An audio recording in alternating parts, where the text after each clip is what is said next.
Hello, singers! You're listening to Find Your Voice. Because when you find your voice, you find yourself. Here, you can find the best warm-up exercises, advice, and tips to sing like a pro and help you become the greatest singer you can be. I'm Melly, founder of Melly Music Lessons, a successful online music community that teaches you to sing freely and find your voice. Remember to subscribe on YouTube, Spotify, Apple Podcasts, and wherever you find your podcasts, and join our vibrant community of singers. #FindYourVoice. This episode is brought to you by Singing in 3 Simple Steps, the only online course that will teach you how to sing freely. Visit mellymusiclessons.com for more details. The course starts at the end of the month. Can't wait to see you there. How to find your purpose as a singer. Hi singers! I hope you're enjoying these free warm-up exercises, tips, and advice I prepared with a lot of love for you. This week I decided I wanted to tell you my story to see if that inspires some of you to keep pursuing your passion and find your purpose as a singer. I would like to thank our incredible YouTube community for growing together for all these years. Also, our Spotify community that is growing with every single day. Even though we've only met in open mics, online lessons, or through my online course, Singing in 3 Simple Steps, I feel we actually have met in real life because of all the experiences we've shared. This story begins when I moved to Los Angeles, California on September 2010. Almost 14 years ago, I was accepted to music school at Los Angeles College of Music. But the path to even begin my singing journey was harder than you think. Since I was probably 4, I've always enjoyed singing, acting, just doing stuff to show off. I participated in talent shows at school and joined a music academy when I was 16. My biggest struggle with singing was that I was just too loud, out of tune, and that my tone of voice, well, it wasn't great. It actually sucked. I didn't like it. I knew I wanted to sing, and that was enough to push me through the uncomfortable one-on-one music lessons I had each week. I say uncomfortable because every time that I made a mistake in front of my teacher, or if I didn't get a song right, I just felt horrible. And I also felt horrible when my throat was on fire by the end of the class. With a lot of patience, I practiced and practiced. Then I joined bands. And then I was accepted for music school. And that gift just kept growing. When I arrived to LA after working on a call center for almost a year so I could save some money, I felt I was on top of the world. I was very hungry for learning and was ready to conquer. I came to LA thinking my purpose was to be a famous singer and somebody was going to find me in a bar and discover me. At least that was the mindset from 14 years ago, and oh my God, things have changed. After learning so much in music school and sharpened my singing, I started gigging, getting auditions, doing literally anything I could to be in those places that the music industry people were. I played my favorite venues like the Roxy, the Viper Room, the Whiskey A Go-Go. I even made it to the Make Music Pasadena Festival where some big artists like Grimes, Group Love, Matt and Kim, Warpaint, Best Coast, and other great artists have played there. It was a blast. It was just a matter of time before I got discovered. But the more I did it, the more I felt empty. Wait, empty? Yeah, but I'm in LA. I just need to keep going and forget about this feeling I kept repeating to myself.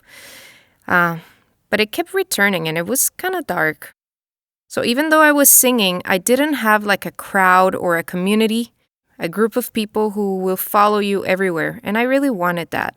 After a while of doing concerts, I realized money wasn't enough. I needed work. How to survive in a fast-paced city like this with no work. It's impossible. So I started teaching at a music academy, and to be honest, I really never wanted to be a teacher. To me, the definition of a teacher was that I was a failed singer. But I kept telling myself it's temporary, you just need to eat. The more I taught, the happier I felt. I was doing a difference in somebody else's life. Wow. People were thanking me, bringing me gifts. I was able to also perform my songs in the students' recitals sometimes. It was really great, and I needed that support. After teaching for about 3 years, I got a very important message delivered to me in one of my dreams. Yes, I was just basically sleeping, and then out of nowhere, I heard a voice that said, "You need to build a YouTube channel." A YouTube channel? Me?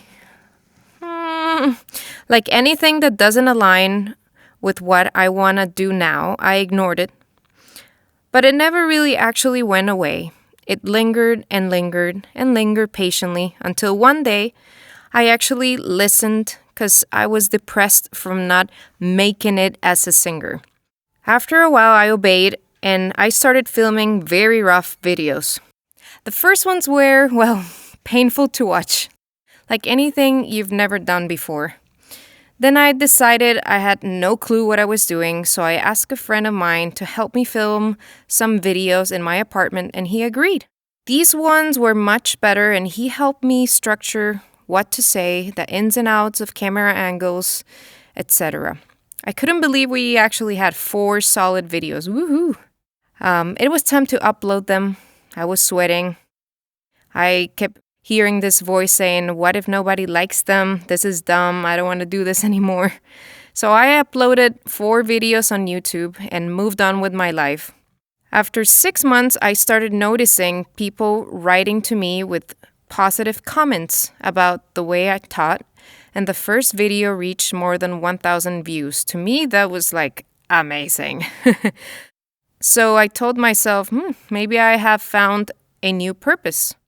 After being depressed for so long, I was finally given a light at the end of the tunnel, and I was actually changing people's lives. Since I learned so much from my friend on how to film videos, I just kept filming my videos with my phone. It was rough, it wasn't perfect, but I just kept going. For the first time, I felt happy. I felt I had a sense of purpose. Thank you, God. I knew you had something cool for me. And sorry I wasn't ready to listen sooner. I guess you listen when you're ready. What I told myself at that point. And hey, I still kept doing live concerts. You have to if you want to practice your instrument. Only this time I felt happy. I wasn't waiting for somebody to show up to my concerts. I just showed up and I was really happy about it, and people felt my energy and they related and they loved it. So it's funny how that works. It's all about changing your mindset. There have been many roadblocks, but I try to celebrate both the highs and the lows. Feeling grateful for the purpose I found. Feeling grateful for you. I hope this episode was helpful to you. Keep going. You're actually doing it. You're doing the exercises. You're showing up. You're doing the open mics. If you haven't, check that out at mellymusiclessons.com. We'd love to see you perform with us. Even though it doesn't feel like it, a sense of purpose comes in small bites. Purpose doesn't mean you need to do something huge. You can start small, one day at a time. You got this. Thank you for listening, dear singer. Please share this episode with other singers like you and keep going. Don't give up. Thanks again.